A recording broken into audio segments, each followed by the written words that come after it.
ఓం సాయిరామ్. బాబా భక్తులందరికీ నమస్కారం అండి. బాబా గారి ఆశీస్సులు సదా మన వెంటే ఉండాలని ఆ బాబా గారిని మనస్ఫూర్తిగా కోరుకుంటున్నాను. ఈరోజు బాబా గారు మనకి చెప్పాలి అనుకునే సందేశం ఏమిటి అంటే, తల్లి, ఈ మంగళవారం రాత్రి నేను చెప్పిన మంత్రాన్ని 11 సార్లు పఠించు తల్లి. గురువారం ఉదయం కల్లా నీ కోరిక తీరుతుంది అని ఆ బాబా గారు మనకు చెప్తున్నారండి.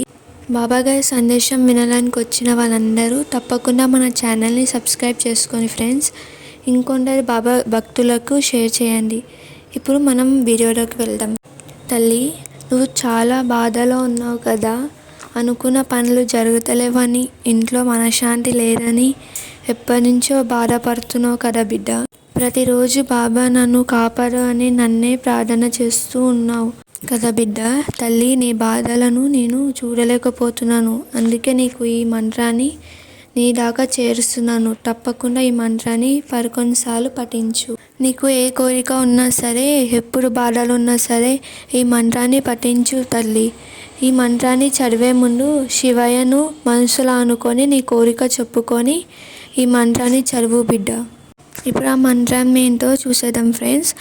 ఓం గం గణేశ రుణం చింది చింది వారేణ్యం హుం ఫట్ స్వాహ. ఇంకోసారి చెప్తున్నాను ఫ్రెండ్స్.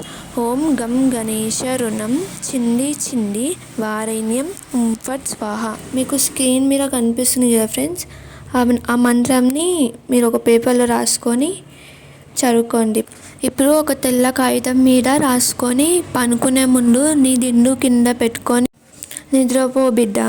ఆ శివయ్య నీ కోరికను తీరుస్తారు. మీకు ఉదయం లోపు ఒక పాజిటివ్ వైబ్రేషన్ కనిపిస్తుంది. ఖచ్చితంగా పఠించండి. ఇలా డైలీ చేయండి. కోరిక తీరే వరకు శివయ్య అనురాగంతో పాటు ఆ విఘ్నేశ్వరి దయ కూడా ఉంటుంది. మీలాగే ఎవరైనా ఏదైనా సమస్యతో బాధపడుతుంటే వాళ్ళకు కూడా ఈ వీడియోని షేర్ చేయండి. ఈ మంత్రాన్ని చెప్పి పుణ్యాన్ని తెచ్చుకోండి. ఏదైనా నమ్మకంతో చేస్తే ఆ పని ఏదైనా జరుగుతుంది.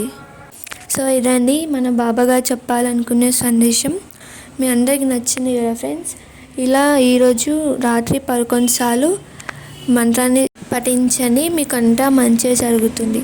సో ఈ వీడియో మీకు నచ్చినట్టయితే లైక్ చేసి షేర్ చేయండి ఫ్రెండ్స్. ఇంకా మన ఛానల్ని సబ్స్క్రైబ్ చేసుకోండి. ఓం సాయిరామ్.